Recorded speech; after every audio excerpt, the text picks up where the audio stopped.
Ben is muted. All right. So we wanted to talk about today about igniting the desire of a woman. Before we can talk about the desire of a woman, we want to understand the nature of a woman, how it works, how it interacts with a guy, the nature of man, and it basically gets a bit deep. So I'll try to be as clear as possible. But if you have any questions along the way, just stop me and ask, and then we can take it from there. But basically, there are several levels of desires, right? Like, I actually prepared some things to share here. You guys can see the drawing? Okay, Yes. awesome. The basic desires were food, sex, family, shelter. These are basic desires in common with all other animals, right? They need food, they need sex, family, shelter. We also have the animal part in us. So we know that these are basic needs that we cannot do with them. We need them to survive. If we go a little higher on the hierarchy of desires, we see that there are social desires, meaning desires, wants that we get from society, like money, honor, desire to control, desire for knowledge. Those are kind of self-fulfilling in relation to somebody else. Meaning, if I am just smart, probably not going to give me the same satisfaction as when I am smart because I have somebody to compare it to who's not as well read, who's not as well, um, who doesn't know as much as I do, right? Same with money, same with honor. I want to feel more respected than somebody else. I compare myself to other people. I see this guy who's super honorable. People respect him. They like him. I want to be like him. So these are social desires because we get them from our environment. Desire to control, etc. The peak of the pyramid are desires that we're not quite sure what they are. And I'll explain the difference between them as well. You see if my trusted tablet will allow me to do that.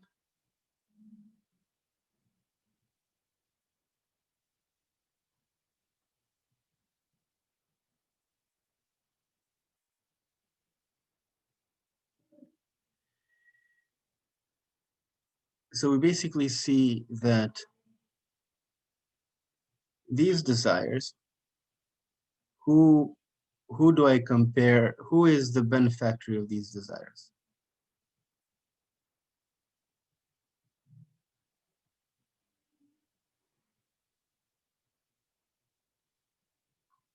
Basically, all of these. Do you say the benefactor? Yeah, who benefits from fulfillment of these desires? I think first of all, us in a certain way, your couple too.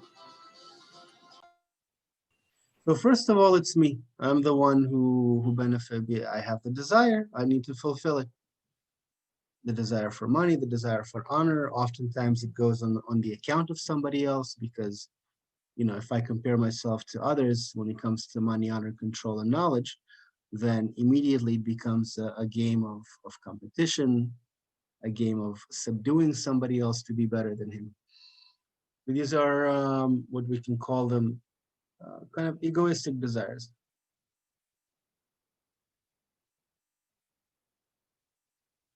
Or self-centered.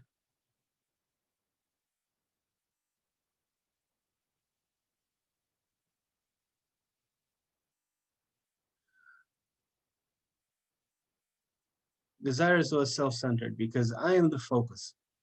I am the ultimate person who needs to benefit from these desires.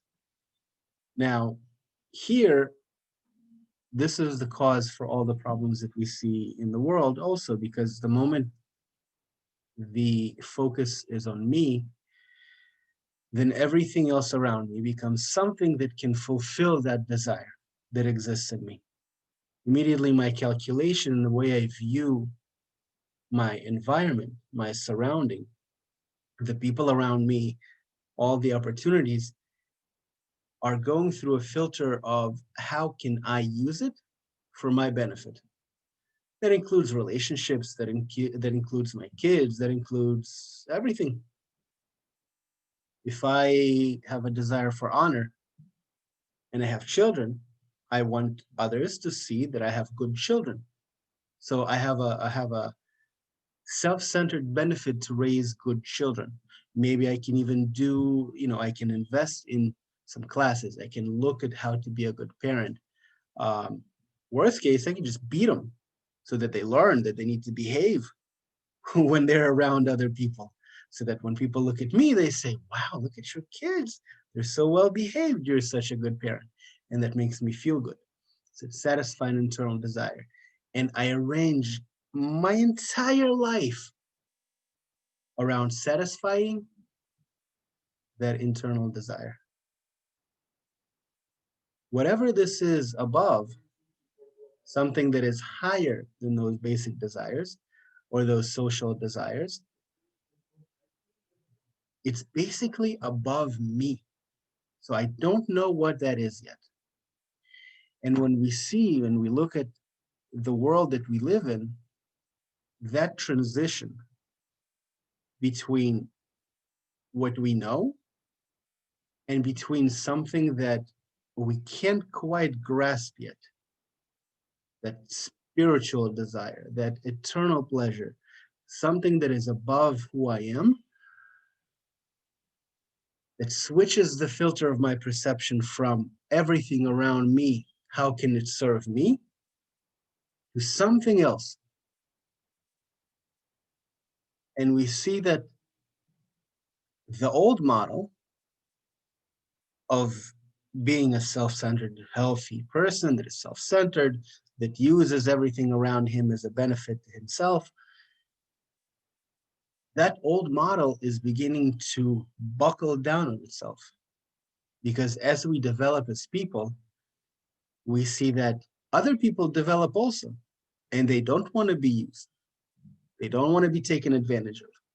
So what happens is our evolution as a society brings us to clashes, so that we are forced to come up with ways to build bridges and build a relationship and essentially hide or mask our way of using other people for our benefit behind these things that we call relationships.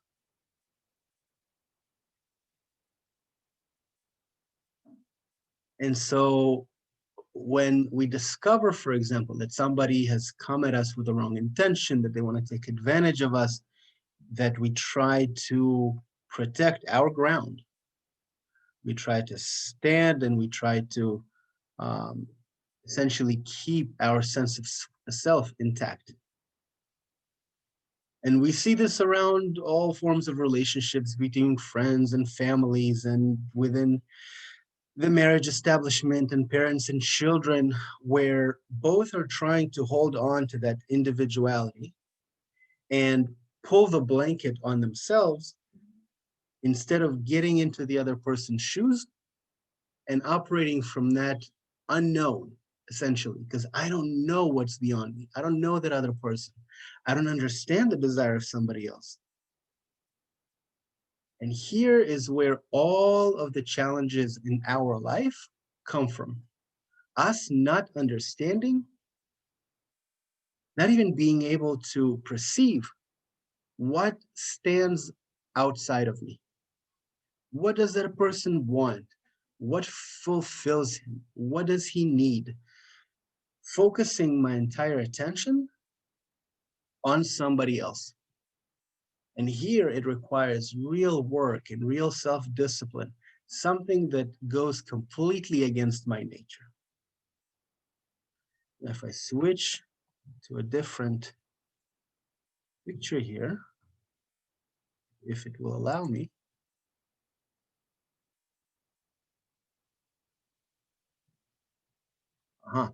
You guys can see that?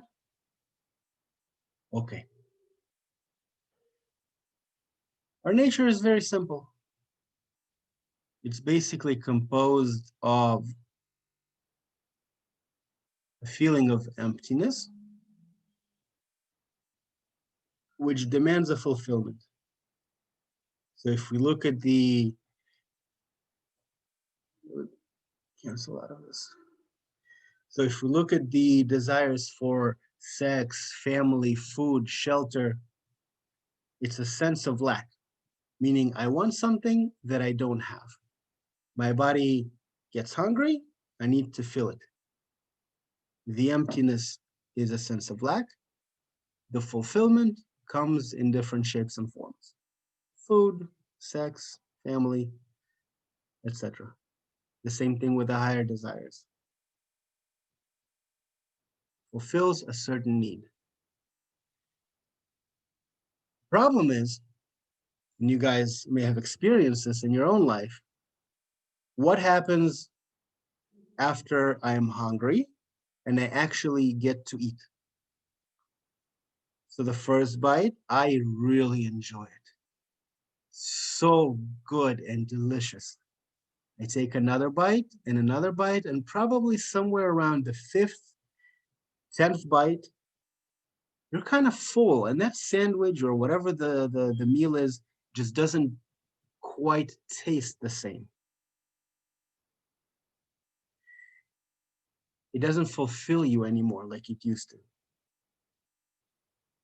The same thing for all of our desires. What happens after sex? We all know. You're done. Once you're done, you're done.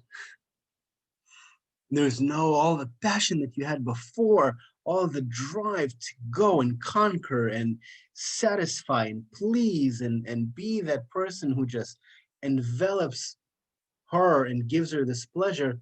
Once you're done, you're done. You don't have any of those desires anymore.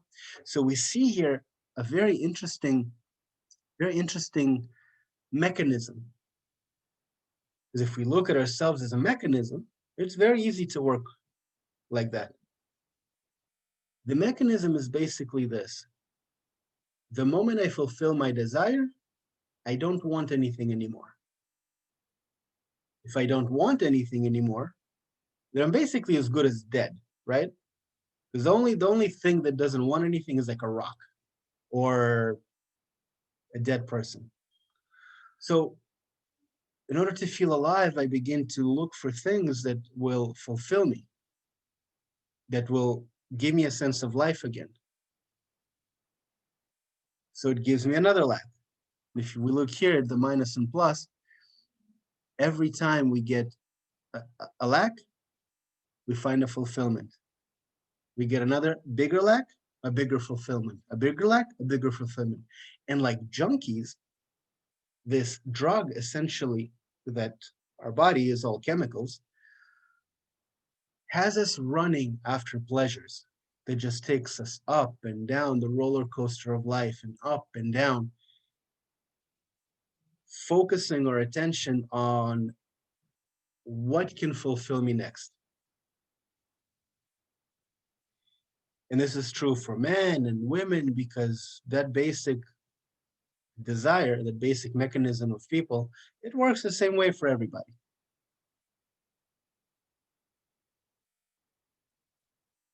Now, so far, do you guys have any questions about how this whole thing works? Human nature? So far clear. That's pretty much how it works. Exactly. So far clear. Now, we as men naturally want for our women to find interest in us, to want us, we instinctively feel and understand that when a woman really opens up to us, in her desire towards us, then this is the ultimate fulfillment. But how to do it, and this is the trick, how to do it is basically here. So when we are focused as men on fulfilling our own needs, then, and we're talking all on the instinctive level, very, very little of our calculation of our decision-making abilities comes from, you know, analysis and looking at myself and what drives me and what motivates me and why did I do this and this. It takes too much energy to do all of that. So it's a lot easier to just go about your day and let my autopilot kind of fill in the gaps. It's just easier. This is how we're built. To begin to understand yourself on a different level and actually run the analysis and try to see why did I make this decision? Why did I get upset here? Why did I want to follow that desire or do this thing instead of this thing, or react that way instead of that way? Instead of doing this, we just go and fulfill whatever I need because I need it. The challenge here with this type of focus is that everything around me becomes just a thing that I can use. And women on an energetic level, they feel it. And they don't want to be a part of it. It doesn't ignite them. There's nothing exciting about being used. So that disconnect, we still have needs, we still have our needs, but they also have their needs. And the disconnect doesn't allow us to communicate on the level that nature intended us. Right? In nature, animals have sex maybe what? A couple of times a year? People aren't ready to accept that. So you're like, nope. People aren't ready to accept that because it's challenging, especially when you have a partner and it's like, but you're right there. What's wrong with you? So here we need to understand how this desire works. Because if you remember this drawing, when a man and a woman, they have nothing in common unless they have a common goal, something that is above both of them, they're trying to reach. Because when they have something that they agree that they both want as a goal, then what happens is they can connect around that goal. That becomes important to them. It's not that like women have these type of relationship, right? When, I take care of you, you take care of me, we're girlfriends and we can talk to each other, but then it's not a real connection like a husband and wife can have. That's a much deeper connection. It can be a much stronger, much more fundamental connection because you can open up there. What a higher goal does is something that you actually understand that you want out of your life, something that you feel you need, that self-expression maybe. Maybe somebody's an artist who's trying to pursue. Maybe somebody has different goals that they both can evolve around. And goals can change also. That higher goal, it carries them through the tough times as well. And how a goal helps men and women interact is basically this. You see the right and the wrong. I should have switched them, but it is what it is. And this little guy is our man. You see my little mouse? Okay, this little guy is our man. What happened is when a man sets his goal, his purpose in life, for somebody it's being a doctor, for somebody else it's being, it's focusing on helping people. It's whatever self-expression the creator gave you that fills you with life, and you begin to reach it. You begin to work towards it. You begin to fight for it. What happens is if your wife, your woman agrees with that goal, she actually becomes the fuel through which you can achieve it. So I'll see if I can clarify this. For a man, it's very difficult to reach something on his own because we just don't have the drive. When you have a woman and you both set a goal for yourself and she sees that you're fighting for it, that you're going after it, that you're developing towards it, that you're communicating to her through that goal that you set up to yourself, how to achieve it, how to reach it, that you're changing your questions, your analysis. Basically, your focus is on the goal. That ignites her. Because at that moment, she realizes that on her own, she can also not reach the goal.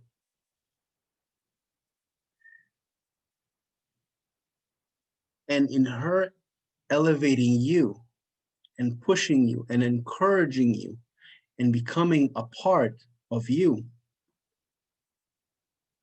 that higher goal, and maybe a goal is just a bad word for it because we hear it so many different times in all of these motivational speeches. You got to have a goal. Maybe it can be a life's purpose. Maybe it can be a higher fulfillment. I don't know. I mean, help me. You'll help me to maybe use a better word for it. A life's purpose. A life's purpose. Then that life's purpose begins to unify you. And in you keeping your focus on something external outside of you, that actually ignites her desire. Very interesting mechanism. We have a message in the chat. Julian has to go. Okay, brother. I'll send you the recording once it's done. So thank you. I will see that. Ciao. Have a good flight. Thank you. So that desire begins to open up because now it's also safe. Meaning, when I used to focus on the woman and always look at, well, what can I do for her so that she can open up to me? How can I, serve her, ignite her? But the intention the whole time was like, how can I change her attitude towards me? Instinctively, she feels that I am trying to serve some animalistic need. And it's not really her that I'm pursuing. Because she has nothing to give me unless I'm striving for something higher than myself.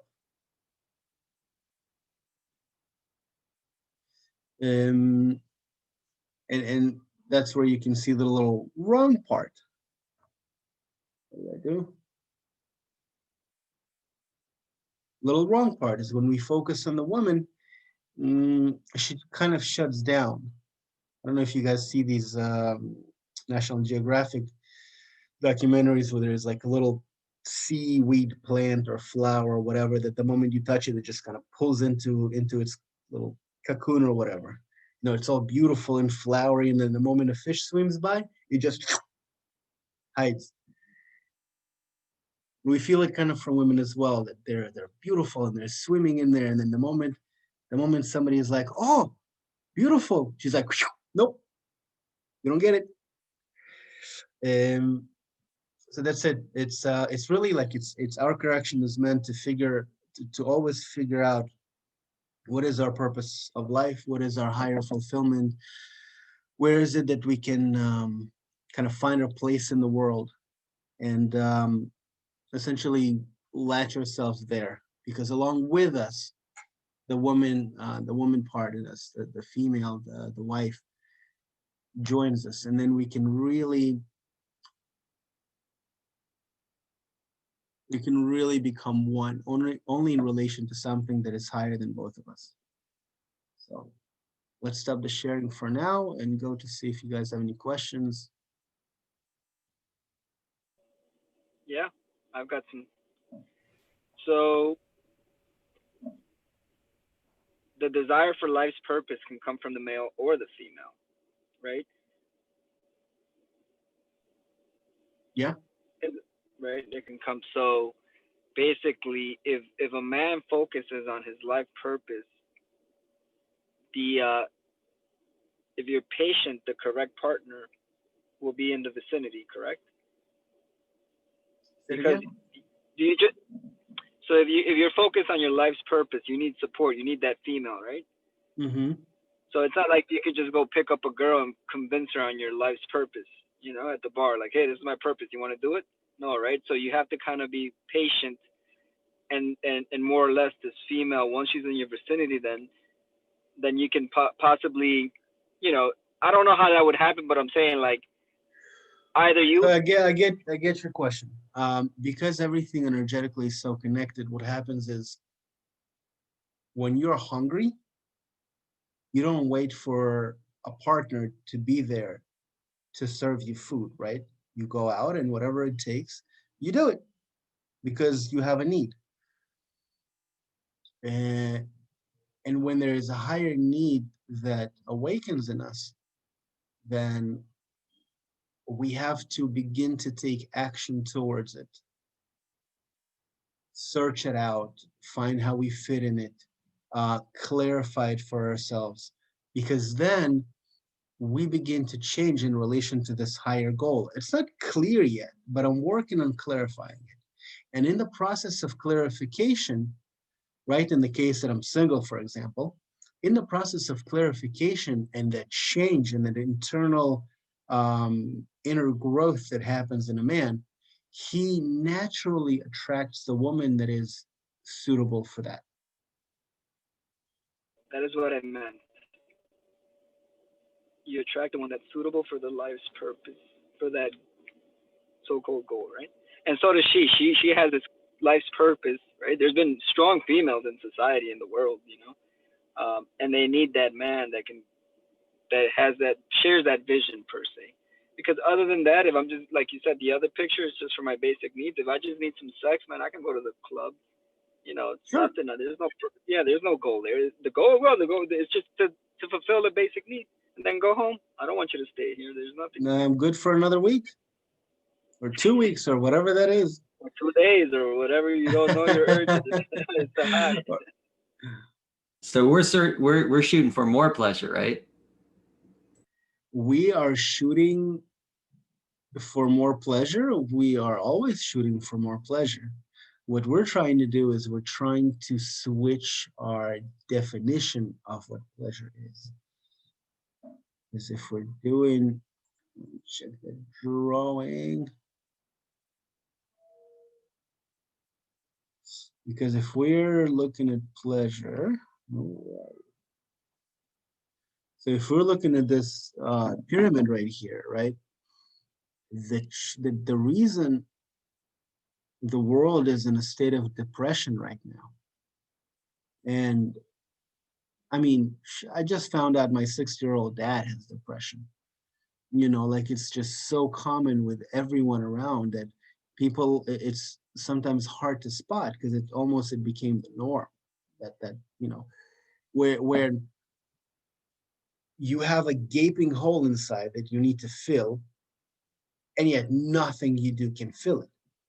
No matter how much you eat, no matter how much money you make, no matter how much respect you get, knowledge, control over other people, sex, family, suddenly a need is awakened in people that just doesn't satisfy it. And so we try like hungry zombies. I don't know if I've seen it in a movie or something where it's like somebody was cursed to always be hungry and never satiated. Something crazy like that, like a fiend or something like that, where it's like you always want, but nothing fulfills you. Hell yeah, you'd be depressed. Is So that like a female attribute? not necessarily a female attribute. It's very much in both. Um, it's very much in both, and actually probably more in men than in female, I imagine. but I haven't checked the statistics. It would be interesting. Wetico and Hungry Ghosts. Ben shared some movie suggestions. Yeah, Yeah, so I don't they're want to not take from movies. They're, Ben's time. So go ahead, Ben, before I ask the next one. okay, well, I just, these are examples of what you were just talking about never being satisfied. Wetiko is a Native American, and Hungry Ghost is like a Buddhist principle. So, Interesting. but yeah, go ahead, Dre. I've got a question after you. Okay, yeah. So based on this pyramid here, Alex, this is awesome, right? So we identified this higher calling as a couple, right? We're both in agreement. Shit, we're gonna go to the stars, whatever it is. It doesn't matter. We're in disagreements, right? We just can't skip and go to the top. We still have to satisfy the basic desires and the social desires. But do we change the intention on that so that we can meet that goal? Because when those desires are not fulfilled, that's when the drama can come in or the misunderstanding. So that's the question. You can't just skip the blue and the pink there on the diagram. Clearly, of course. Of course, whenever you're talking about, there's a process that you undergo when you do that, because I mean, clearly, when we're talking about something that is outside of ourselves, it's not clarified yet. Meaning it's almost like a wish or a dream, and because it's not yet in our reality, then I have no idea what needs to be done to get to it, and I have no idea what it is or how it feels like to be there. But I understand that this is something that I want, that I know would in my imagination would fulfill me. And so from my conversation with a partner, she also gives me her view of what it is. So we begin to build the picture together, and how it would feel when we had it, and how it would look like, and what kind of time consumption would be required to achieve it. And so when you build this dream together, you essentially are creating something that is not yours and it's not hers, it's shared. You're creating a shared space between you, that when you are moving towards a shared space, like you don't want to take this and say, listen, in order for me to get you this, I need sex. It's not gonna work. You don't want to use this like a hanging carrot, like, hey, you want this dream? Come and get it. Because for us as men, it's also kind of challenging because we want to manipulate it. We understand that it's kind of easier that way, especially women are more prone to feelings of guilt and stuff like that. So they may consent a couple of times, but then they'll shut down even more. But we don't want that. We want to create such a feeling of openness that there's almost no barrier between us. Like there is still me, there is still her, but this us, this field that we're aiming to create is much more important than me. So in the process, you clearly understand you need food, you need a shelter, you need to provide for these basic necessities, right? You can skip the desires for money, control, and hunger and knowledge. They'll awaken when they need to be awakened, right? As a process of growth and development, certain desires and certain distractions essentially will come. The reason they come is for us to be tugged towards them, either go through the experience and then understand that it's actually not on the way to what I want. Or I can make a mental calculation with my partner, and then together we can decide if this is a path that we want to go on our way to our dream.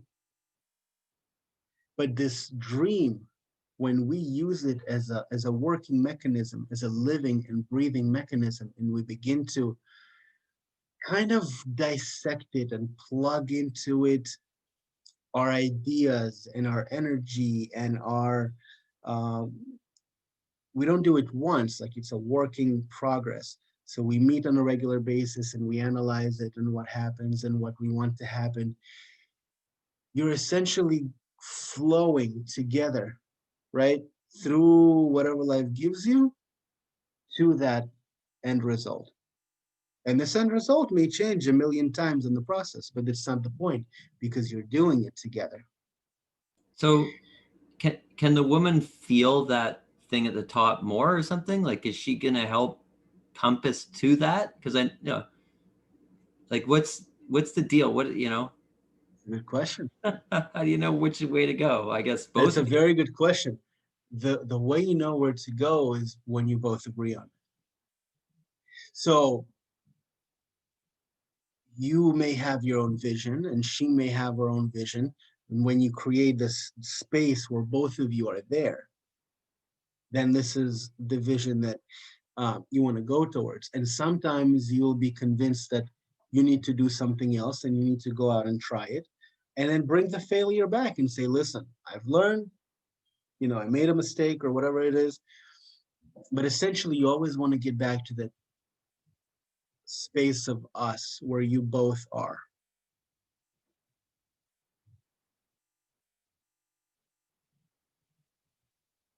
How do you start that conversation with the So woman? that brings up my Go ahead, Ben. Sorry, Ben.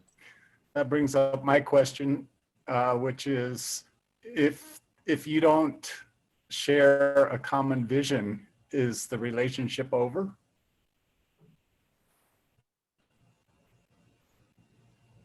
If you don't share a common vision,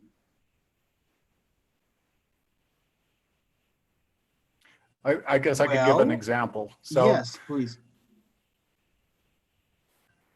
so early on in my marriage, our vision was to raise a couple of really great kids. And we did that. And then, along the way, I started looking like, well, okay, our kids are getting older, and so it's time to start looking for another vision. So I started looking at, serving society. Basically, I was involved with sustainability issues, and I was, just trying to make a better world. And that wasn't my wife's vision, and she kind of started undermining me, talking behind my back, criticizing me, and by the same, but on the other hand, I started using all of that as like an excuse to play small. Like I don't have to play all out because I don't have the support of my spouse.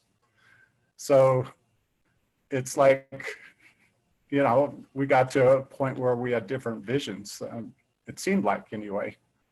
So I don't know if that was what was really going on, but anyway, go ahead. No, that's good, man. Thank you for sharing. Because it's tough when it happens, especially when you begin to feel the sabotage happening from inside your relationship. It's extremely destructive.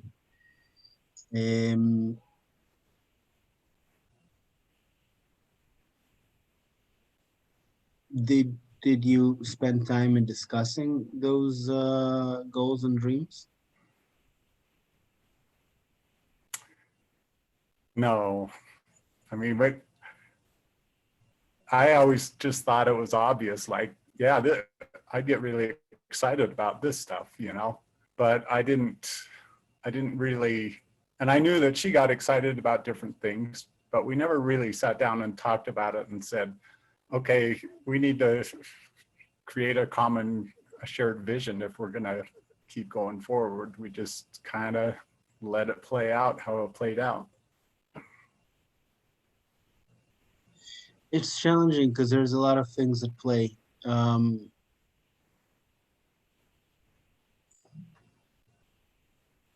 When naturally we don't begin to create a mutual space, what happens when you kind of go out and do your own thing and you are actually excited about what you're doing? What happens then is that she feels instinctively that she has no place in your life. And so her choices at that point are, because again, like I said, most of our decision making is coming instinctively. We don't sit down and do any type of real soul searching or analysis of the situation. And even if we consult with other people, usually these people are from the same type of thinking as we are. So what they're going to do is only support our hypothesis and our terrible ideas. But what happens is then she begins to feel herself small and insignificant. And in order to relate to you, she has to bring you down. Because then she can at least feel on the same level with you. See, we are as humans always seek connection. So often, most of the time, the connection is egoistic, because if I can actually feel higher than somebody, it's a sense of connection, because I already relate myself to somebody else and I'm higher. So there is a sense of fulfillment, but it's also connection. He's in ruins, but at least I'm not. Or I'm just a little bit better, right? And there's scientific research where we actually ask people, would you rather make $100,000 a year, but everybody else is making 120? Or would you prefer to make $50,000 a year, but everybody else is making 40? And most people chose to make 50, because we don't care unless it's in comparison to somebody else. And so in this scenario, I feel that she just went into a really dark place and she didn't have a way out, so the only way out was to pull you down. It's like the crab analysis. If you put crabs even in an open crate, none of them will escape, because they'll keep pulling each other down. So how do you actually escape this trap? So you escape this trap with having groups like this, like what we're doing here, which is why it's so important, because you can speak about these type of scenarios and what's going on in your life, and you can actually analyze it from a third-party perspective that will give you a fresh outlook. Because what it does is, because I'm having so many perspectives around me that can look at my situations from various points of view, and we have some sort of guidance, we can kind of offer some possible solutions, right? We can workshop through some of these situations.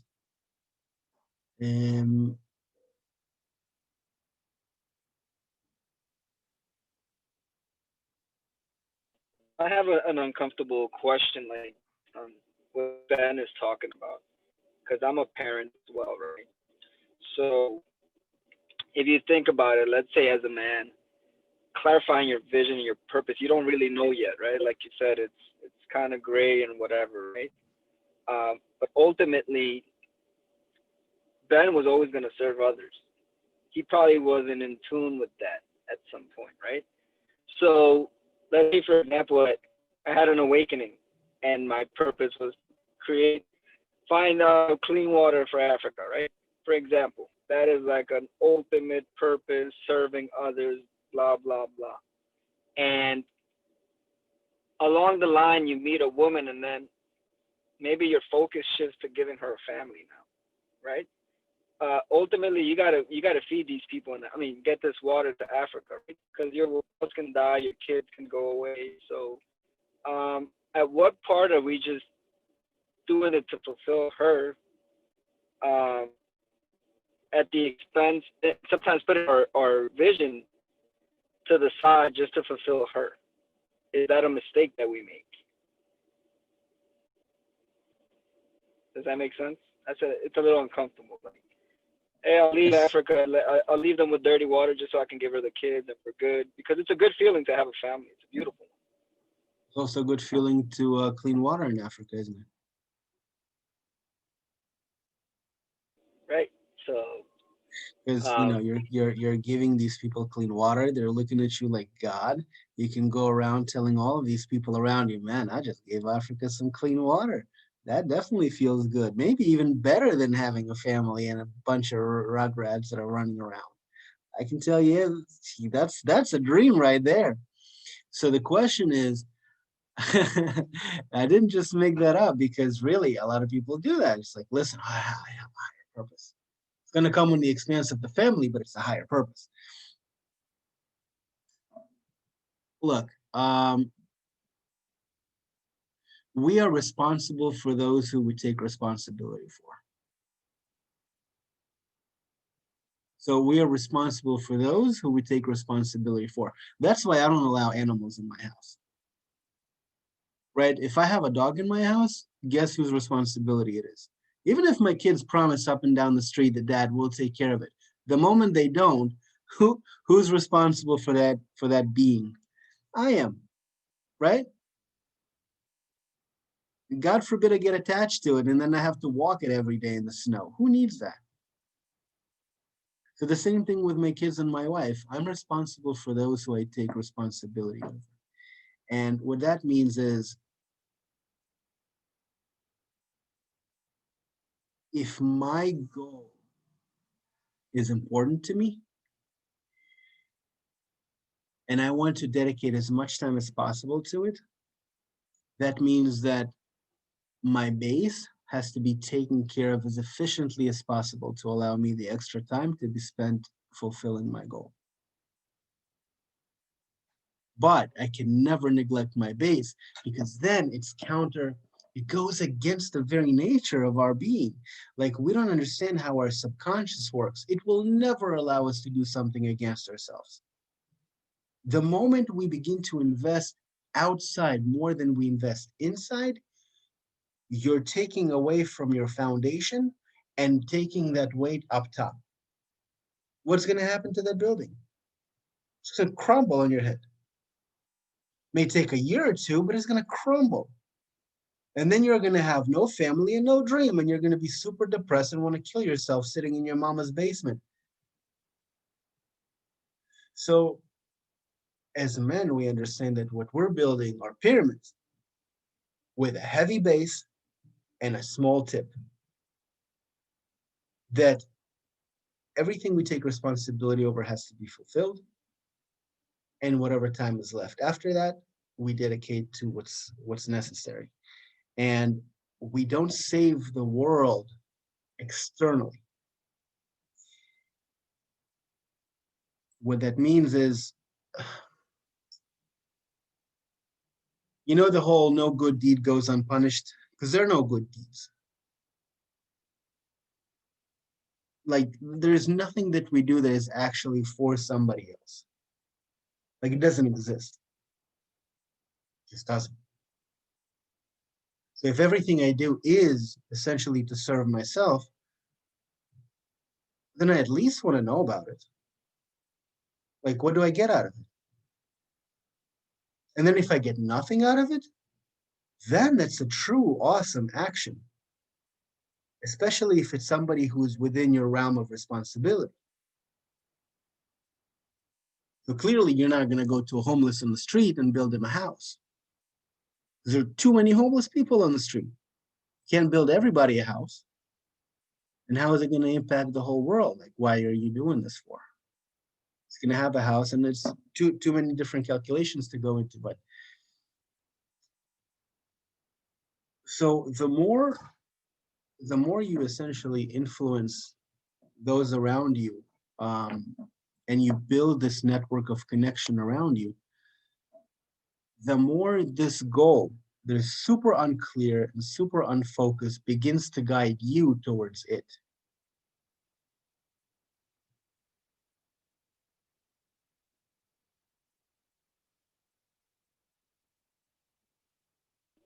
So Ben changed he got clearer vision after his kids got bigger. And was he supposed to just stay pegged to his kids to fulfill his wife? Because that The was the what? goal. Was he supposed to just take care of his kids till the end, and not his vision was a little bit clear that he wanted to do something else where was the disconnect there? Why wouldn't that work now? They got the kids, the house, everything, but now the kids are grown. Did where was the lack of communication there, or what happened there? Why?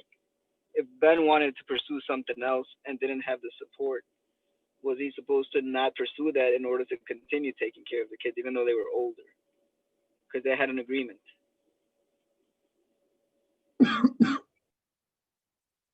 I don't know what he could have done or what he should have done. We know what happened, and that's not the question. The question is, how do we continue from where we are? The whole hindsight 2020, right? It's like, doesn't do us any good. New woman now, new higher purpose. We need a new, That's right. right? Move on from here.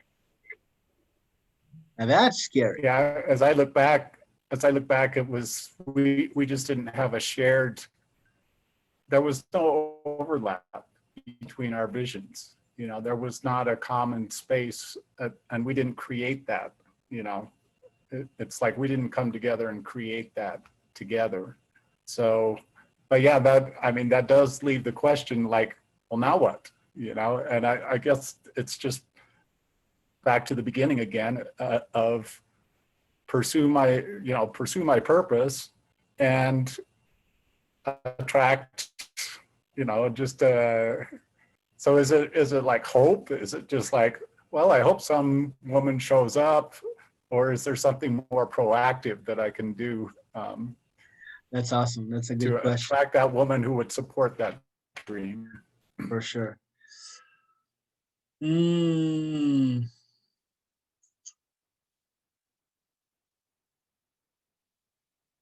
So magnets.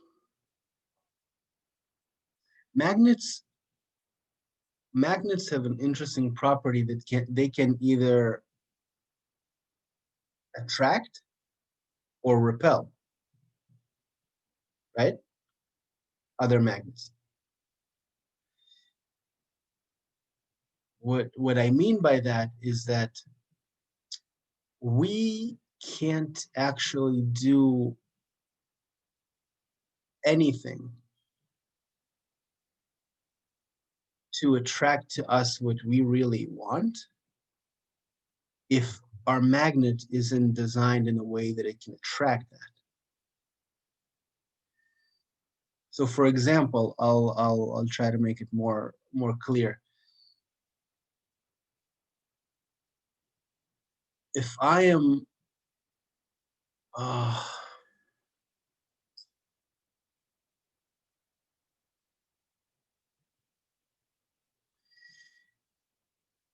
if I am a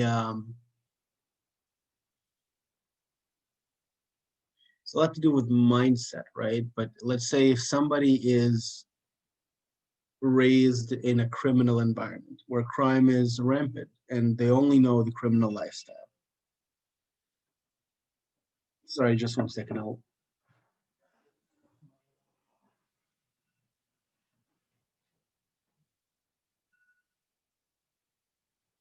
So somebody from that area, and you put him in any other environment, his initial instinct is going to be to do what? To find ways to steal and pillage and rob, right? Because that's his mentality. So it doesn't matter what, like, or with homeless people, right? You can give a homeless person what he wants and needs and actually give him a good life, but he'll go back to his comfort zone very quickly. The same thing they gave examples of, I think like 90 or 95% of people who hit the lottery for like hundreds of millions of dollars. They go broke within like 3 years. Hundreds of millions of dollars. Just go broke. Like, so we have a vision of ourselves, and we will kill to maintain that vision rather than change. So if you're asking me, how can you actually attract that person? It's very simple. You first have to be comfortable with the idea to have somebody else around you. Because if you feel about it, right now, you may not be as comfortable as you think with that idea. Like it's a wish, it's a nice wish. It's almost like a fantasy. If you really think about it, if you really do some soul searching and really ask yourself like a tough question, like, am I really ready for this? If I am, like, how do I see her? Remember that exercise that you did. How do I see her? Who is she? Um, like, how would she add to my life? And you begin to go into that vision. Then you get comfortable, more and more comfortable with the idea. And then your psyche doesn't repel that when you actually do get around to the opportunity to meet somebody, but you'll actually pull it towards it. They did an interesting test, I think, with high school kids, where they took two groups of boys, and one group was supposed to practice shooting hoops to get better, like just shooting hoops. The other team was just supposed to envision themselves shooting hoops. And they tested the before and after. And the interesting part is, after a few weeks or months, I don't remember exactly how long it was, the group who physically practiced shooting hoops did something like 70% better. And the group who was imagining shooting hoops was just around the same percentage of improvement. Although they didn't do anything, they just in their brain. And so it's kind of similar here with us, where we have right now everything that we're comfortable having.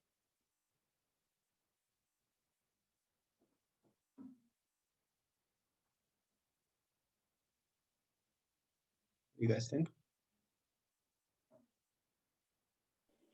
So desire attracts and the psyche repels. Hmm? Did you say, you said the psyche repels, right? But the desire attracts? I don't know what repels or attracts. I just know that if I'm not ready to accept something into my life, then I'm naturally going to repel it. You know, just like those people who won $100 million in the lottery, you know, they just found ways to blow it out in 2 years, 3 years. They weren't ready to accept that money wisely. It's like pouring water in an empty cup, not an empty cup, sorry, in a cup with a hole. You know, that cup is not ready to contain water, but when you start pouring water into it, the hole in the cup will just, you know, you'll lose all the water. So can I take it back to, I mean, this whole session has been about igniting the desire. Mhm. And you said that if we have a purpose in life, that that makes us attractive to women, you know, or at least the kind of woman that is going to want to support that. So how does that just happen like by some mysterious attraction, or is there some like conscious intent that we need to Your have question around is- that? Your question is, how do you find your purpose in life? No, so once you have your purpose, how do you find the woman that's going to support the purpose? Or do you even need to worry about that? Is she just going to show up?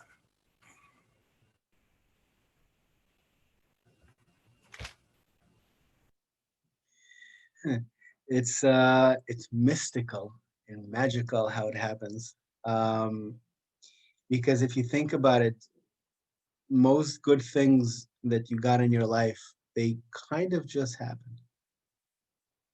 They're like you may have worked really hard to get it, but then when it actually came your way, it came from somewhere that you could not have possibly foreseen.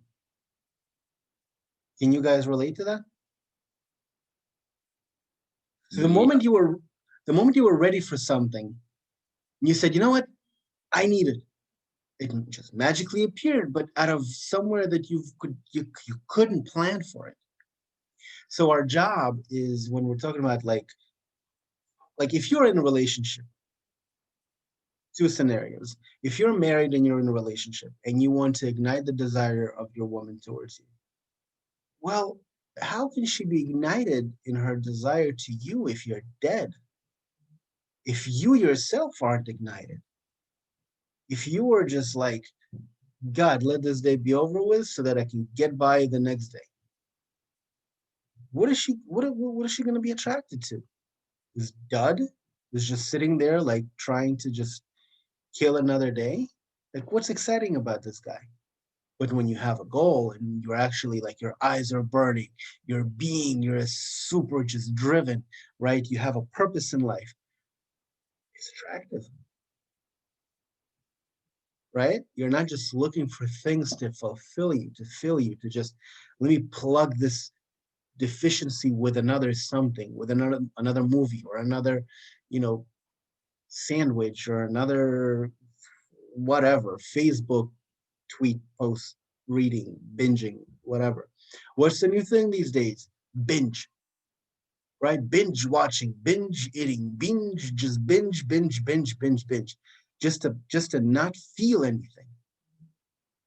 Because if we actually stopped and felt, we're horrified. We don't want to face this reality because we don't know what stands on the other side. If I suddenly recognize a problem that I cannot solve, it's terrifying. So I'd rather ignore it and try to fill myself and my time with things that I am aware are supposed to fill me. At least other people are telling me that it's fulfilling. So I'm just gonna, just plug myself, try to plug that hole. That's why, depression is so rampant these days. If I'm single and I'm looking for this goal in life, or I already have something that excites me, then you omit or emit, you emit this vibe out there that you have something going for you. That's why you're attractive. Because it's not what you do or how much money you make, it's the vibe that you emit out there. Suddenly you look differently, you dress differently, you speak differently, you smell differently, you communicate in your speech differently. You go to the grocery store, the girl at the register smiles at you differently, right? Because you are the center of your universe, are guided by something that is above you. And it's intriguing. It's exciting. And I want to get to know this guy. Why is he so excited? I want to be that excited. What's going on there? Hey, maybe we can grab some coffee sometime. And then you're going on like 10 dates in a week, and you actually have a pick in a woman that can interest you and can actually serve a higher purpose in your life rather than just suckle at your energy, because essentially that's what they want to do sometimes too. Or, or, which can also happen and often does happen, you suffer in deep depression, which awakens deep scrutinies and questions in you. But why your life is such shit? And why am I lonely and depressed and have nothing going for me in my life? But you continue to search and you continue to work on yourself and you continue to tug along. And you're actually searching for things outside yourself. And that suffering period unbeknownst to you, develops in you the ability to accept this new level of yourself, which then magically attracts a woman that was like living right down the street from you, and you never met her. And you go out to take out the trash, and suddenly there's this magnificent lady walking her dog, and you're like, oh, hello, what a pretty dog. Everything is so just, nothing exists outside of me.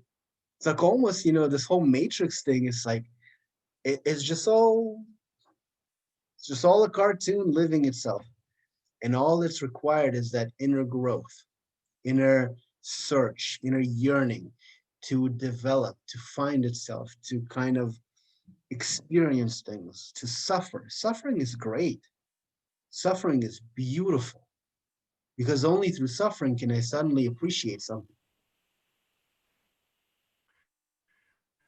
So you gave the example, it seems like this last example was for a single person, but what if you're in a relationship and you go through that period of depression or dissent?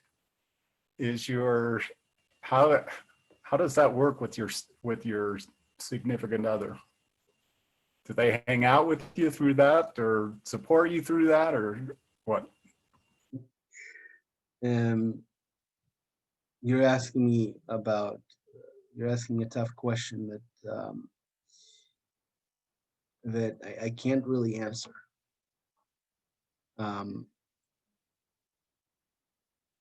Because sometimes things need to happen in a certain way that are outside of my control. And they just need to happen because that was a necessary part in my development, that person, that relationship, whatever that was. So it's very difficult to judge in this way. We don't have an environment like a society that can actually support the right form of life. Let's put it this way, that can actually be concerned about somebody else's well-being, true well-being. And because of that, we just have to suffer it out. But you're asking, like, ideally, your ass should have been kicked out of the house, but lovingly, that's what my wife did. When I was, listen, it's like, you're useless, go out, get out, I don't want you here. And I'm grateful for that because, it makes you grow. It makes you actually rethink, why do you need this family in your life? Why do you want this relationship? So it depends on what the universe got planned for you. And it's tough to say, what scenario would have been better or what scenario would have been worse. If there is something higher, I don't want to get religious, right? But I mean, we're evolving creatures. We either grow or we die. This is basically our two functions. We either grow or we begin to degrade. And if we degrade, then eventually we'll just become a useless life form, and then we'll die. We'll cease to exist. And there's no purpose in our life. But if we grow, right, that means there's growing pains. That means I need to suffer. There's uncertainty. There's a bunch of change that I'm not comfortable with.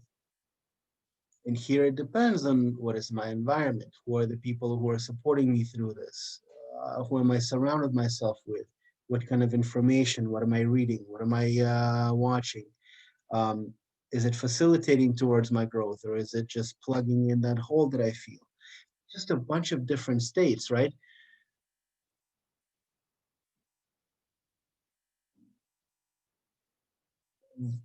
But when we focus on other people, and when we focus our attention on the well-being of others, then that focus essentially kind of gives us and presents us with opportunities for growth and directions that we want to explore. And it kind of opens a map that we can guide ourselves with. Because if I begin if I'm stuck inside myself, then it's like I'm in a prison. And there's nothing I can do to get myself out. That's why people who are depressed, nobody can help them until maybe, you get a therapist or something happens that pulls you out again momentarily, and you need to use this opportunity to cling to something, to shoot yourself in a different direction. I mean, it's a very complex area. The basics, spend your nights and mornings in a beneficial way. Read something that's gonna, you know, program you towards the right direction, towards the psyche. Um, Envision yourself with somebody, right? Get used to the idea of being with a woman.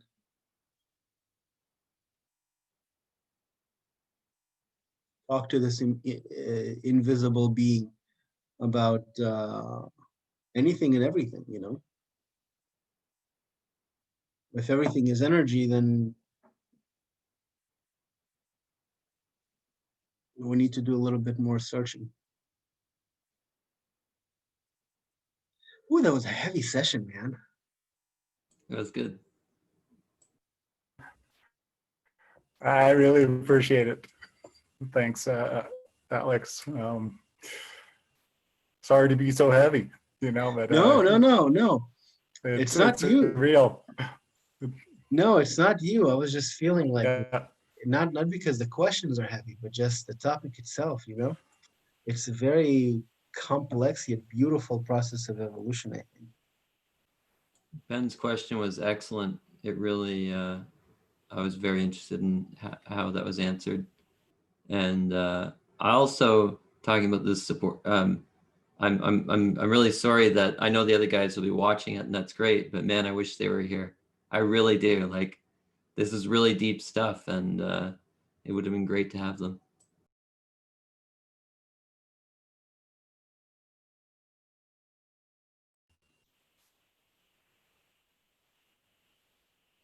Thank All right. you. Yeah, really great too. Let me see. So maybe we should do like a quick summary. Yeah, I gotta get going soon. Yeah, me too.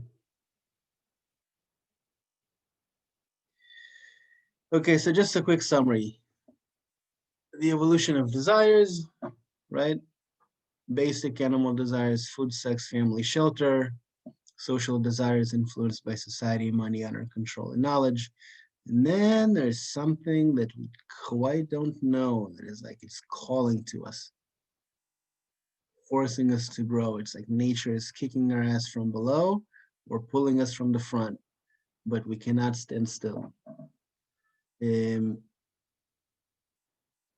desire to receive and the pursuit of happiness, as we like to call it, when we're never satiated, but just running to fulfill the next desire that comes up, just to get some sanity.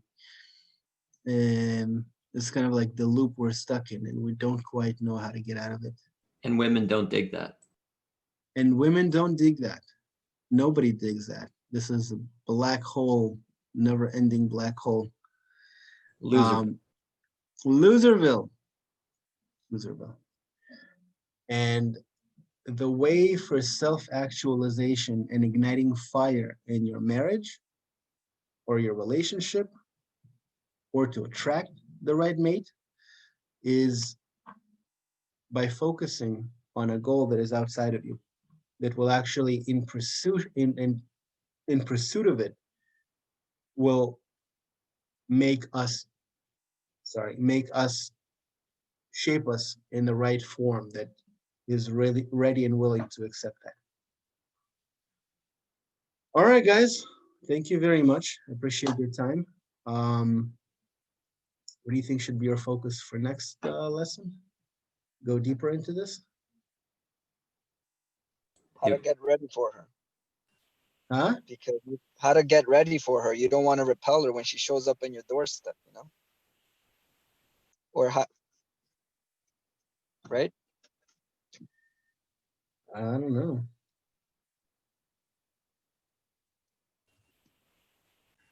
You know, there's a I hadn't imagined such a good topic as you came up with. So I think I'm just going to leave it up to you. Surprise us. all right, sounds good.